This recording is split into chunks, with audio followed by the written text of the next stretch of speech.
Hi everybody, my name is Kriste Peoples and I am originally from Virginia Beach, but I've lived in several places. I lived in Brooklyn, New York, where I kind of fell in love with more distance running. Then I moved to Phoenix, where I didn't run so much because it was so hot there.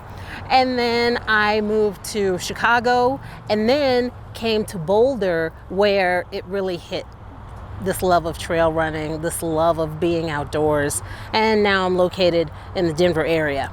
So part of what brings me to the trails is just a love of exploration. I've always been curious about what's next, what's out there. And once I started getting out on the trails, I realized I could go a little faster and see a little more as a result. But I didn't realize that was trail running and there was a whole big thing about it. So, in the pursuit of that, as I continue to learn and expose myself to different trails, different people and teachers and coaches and personalities, I realized that that was something that I wanted to do too. I wanted to share that experience with lots of other people. And so that's kind of the bouillon cube of my story.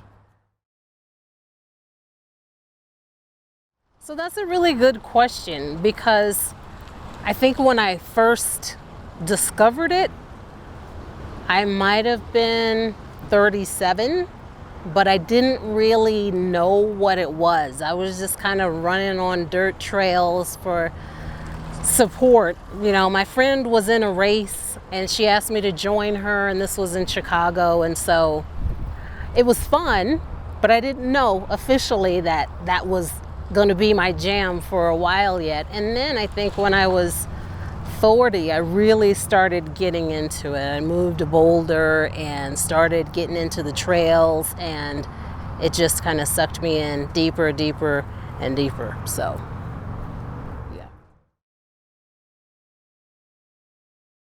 So I was introduced to trails when I moved to Boulder. I mean, I had done some walking in nature and I loved being in the woods and all that stuff, but it wasn't until I moved to Colorado that I really got an understanding of what the trails were and what joy they could bring to my life. A friend invited me out to go hiking with her, and it wasn't until I started doing more of it on my own. I was curious about it. I really didn't know anybody beyond that one friend, and I still wanted to go. So I started just kind of expanding out from where she initially took me, and that was pretty easy to do in Boulder. And from there, it was through taking more clinics and meeting people and starting to run and get the right gear that I started to really understand. They were all like little puzzle pieces, these different experiences. And then when they came together, it was over. It was over.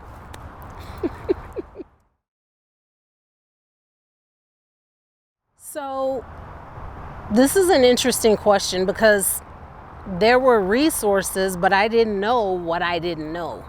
And so being in Boulder, or pretty much, a lot of places in Colorado, there are lots of elite athletes and trail runners who come here from all over, who are seasoned, and they seem to know each other.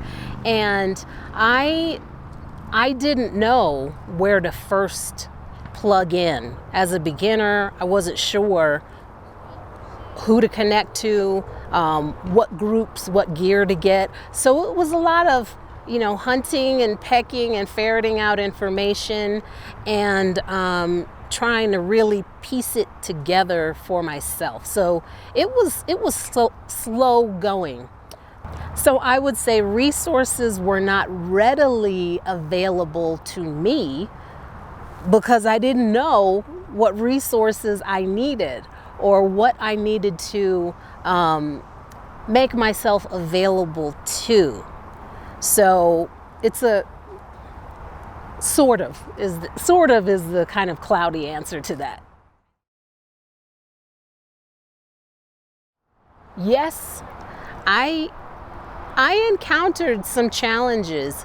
I think the biggest of which was not having community and feeling like I was doing it alone, and also feeling like it was some sort of exclusive niche pastime and some kind of closed club for, again, professional or elite runners or white people, because I didn't see anybody who looked like me. I didn't know what questions to ask, because while I was active and I have run all my life, there was just a different sort of activity, or this was a very different activity, a different set of requirements, and it just felt like a closed club for a long time. So that was probably the biggest roadblock for me.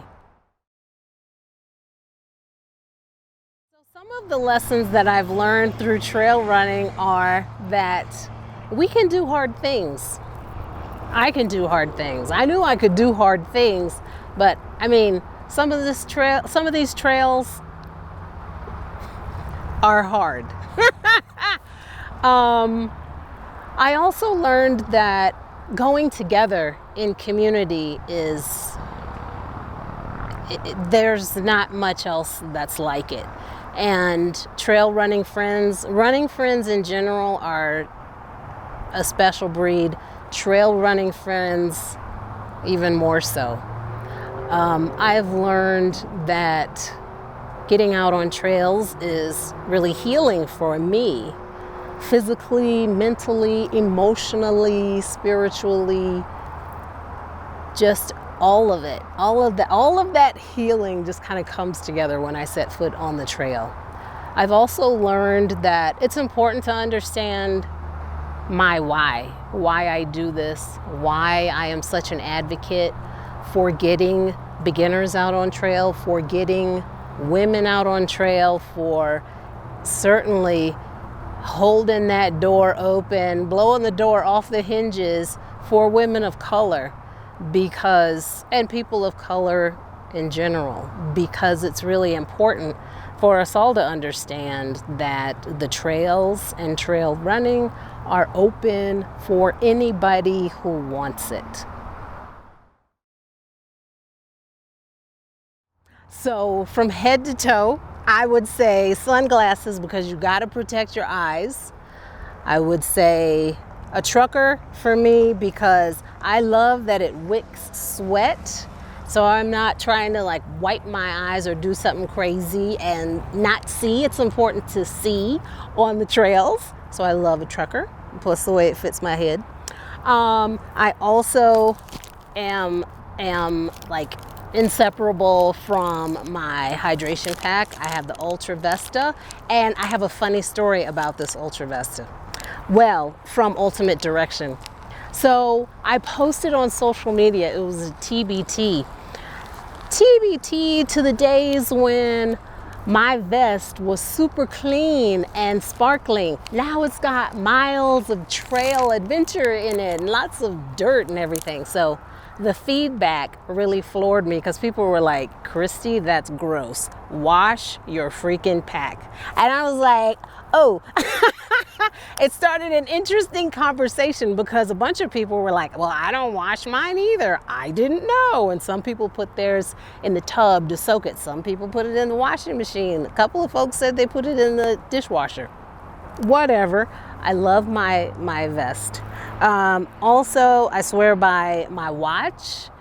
Sometimes I forget to charge it, of course, and I feel like I'm going out without a limb, but love the watch. Wicking fabric on the top and bottom, otherwise it gets pretty gnarly. That's what I'll leave that there. Socks, gotta have some socks that add a pop of color. And also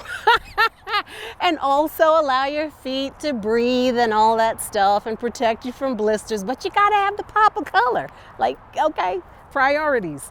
And I swear by my ultras. So not just because I am a proud brand ambassador for Ultra, but because hands down for me, they are the best shoes for trail. I'm also an ambassador with Ultimate Direction, and I have used both these brands quite consistently for years. And this kind of rounds out the experience for me for trail running as far as gear goes. What I enjoy most about trail running is the reminder that you got to take each day as it comes, because when we show up, we don't really know how the run's going to be. We don't know if it's going to be an easy, joy-filled experience or if it's going to feel like a slog through mud. But the more that we're able to just kind of relax into the experience, the better. And I feel like understanding that helps me deal with life off the trail with a lot more grace and presence.